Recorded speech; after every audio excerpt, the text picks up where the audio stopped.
അല്ല കിടിലം പേരല്ലേ? ഓ ബ്ലാക്ക്. ആ ബോഡി ഷേമിങ് അതൊക്കെ അത് മനസ്സിലാക്കി നീ. നിന്നെ സ്നേഹം കൊണ്ട് വിളിക്കുന്നല്ല, ബോഡി ഷേമിങ് നിനക്ക്. അല്ലടാ എന്നിട്ടൂടെ കൂട്ടാൻ തരുന്ന് ഇവിടെ നല്ല ചിക്കൻ കാല്. ചിക്കനാ? ആ ഇതിന് കടിച്ചു പിടിച്ച് കൊണ്ടുപോടാ. ഞാൻ നക്കിട്ടിപ്പോ കൊളന്ന്. ഓ, നാളെ തൊട്ട് മുതലാളിക്ക് ജോലി ഇല്ലടാ. ഇനിയിപ്പം മീൻമുള്ളേക്ക് കിട്ടുന്നു. ഈ ഒരു കാര്യം ചെയ്യും, പോയിട്ട് അടുത്ത മാസം വാ. ആ അടുത്ത മാസം ഒന്നും വരാൻ പറ്റില്ലട്ടാ, ഭയങ്കര തിരക്കാ. കന്നിമാസാ പറയില്ലേ അതാ.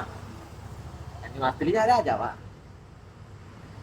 വല്ലതും എടുത്തുണ്ടാ, അല്ലെങ്കിൽ നിന്റെ മുതലാളി ഒരു ഷൂ എടുത്തുണ്ടാ. വലിയ തരിക്കിന് കഥാ. ഓ, മുതലാളിക്ക് ഒരു ഷൂ തന്നെ ഞാൻ എടുത്ത് കടിച്ചു കയറിയിട്ട് 2 ദിവസം കഴിഞ്ഞാൽ ഞാൻ എഴുന്നേറ്റ്. ഇങ്ങനെ തലയടിച്ച് പൊളിച്ചറാ. ഓ സംഭവം വലിയ വീട്ടിലെ പട്ടിയാച്ചാലും നിന്റെ കാര്യം ദരിദ്ര